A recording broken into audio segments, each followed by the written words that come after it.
ஆன்மீக நண்பர்கள் அனைவருக்கும் அன்பு கலந்த வணக்கங்கள். இன்றைக்கு நாங்கள் ஆன்மீகம் சம்பந்தமான பதிவில் கலசம் வைக்காமல் வரலட்சுமி நோன்பு இருக்க முறையை பற்றி பார்க்கலாமா வாங்க. அதாவது பார்த்திங்கன்னா, சுமங்கலி பெண்களுக்கு உரிய நாளாக தான் வரலட்சுமி விரதம் திகழ்கிறது. அன்றைய நாளில் விரதம் இருந்து மகாலட்சுமி தாயாரை வழிபாடு செய்பவர்களுக்கு அவர்கள் வேண்டிய வரத்தை அருள்வார் என்பதனால்தான் அவரை வரலட்சுமி என்று கூறுகிறார். அன்றைய நாளில் முழு மனதோடு மகாலட்சுமி தாயாரை எளிமையான முறையில் வழிபாடு செய்வதற்குரிய ஒரு வழிமுறையை தான் நாம் இன்றைக்கு பார்க்க போகிறோம். இந்த வழிமுறையை பின்பற்றுபவர்களுக்கு பார்த்திங்கன்னா, கலசம் வைத்து வழிபாடு செய்த பலனும் கிடைக்கும்.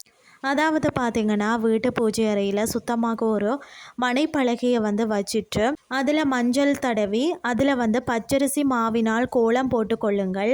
மகாலட்சுமி தாயாரின் போட்டோவை சுத்தம் செய்து சந்தன குங்குமம் வச்சு அந்த போட்டோவை வீட்டு நிலைவாசலுக்கு கொண்டு போய் வரலட்சுமி தாயே வருக வருக அப்படின்னு சொல்லி மனதார வரலட்சுமி தாயாரை வரவேற்கணும். பிறகு அந்த மகாலட்சுமி போட்டோவை வீட்டு பூஜை அறையில் நாம் தயார் செய்து வைத்திருக்கக்கூடிய மணப்பலகையின் மீது வைக்கணும். அதற்கு முன்பாக ஒரு வாழை இலையை விரித்து அதில் பச்சரிசி, ஏலங்காய், கிராம்பு, ஜாதிக்காய், மற்றது மாசிக்காய், பச்சை கைப்புறம், மாவிலை, வேப்ப இலை இதெல்லாம் அனைத்து பொருட்களையும் பார்த்திங்கன்னா வைக்கணும். கலசம் வைக்கிறவங்க இந்த பொருட்களை தான் கலசத்திற்குள்ளே வைத்து மகாலட்சுமி தாயாரை ஆவாகனம் செய்வார்கள்.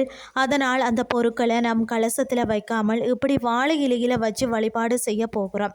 நெய்வேத்தியமாக பார்த்திங்கன்னா சர்க்கரை பொங்கல், கற்கண்டை வச்சுட்டு பார்த்திங்கன்னா நீங்கள் தயார் செய்யக்கூடிய இனிப்பு பொருட்கள் போன்றவற்றை வைக்கணும்.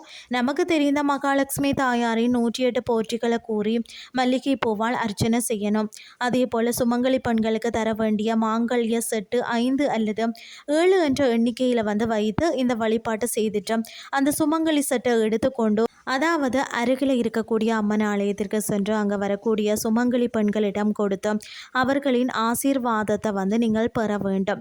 மிகவும் எளிமையான முறையில் இப்படி வரலட்சுமி விரதத்தை மேற்கொண்டீங்கன்னா மகாலட்சுமி தாயாரின் அருளால் அவர்கள் வேண்டிய வரம் கிடைப்பதோடு கலசம் வைத்து வழிபாடு செய்த பலனும் கிடைக்கும் என்ற தகவலை கூறிக்கொண்டு இன்றைய ஆன்மீகம் சார்ந்த பதிவை நிறைவு செய்து கொள்கிறேன். இதே மாதிரி மற்றொரு ஆன்மீகம் சார்ந்த பதிவோடு உங்களை சந்திக்கிறேன். நன்றி.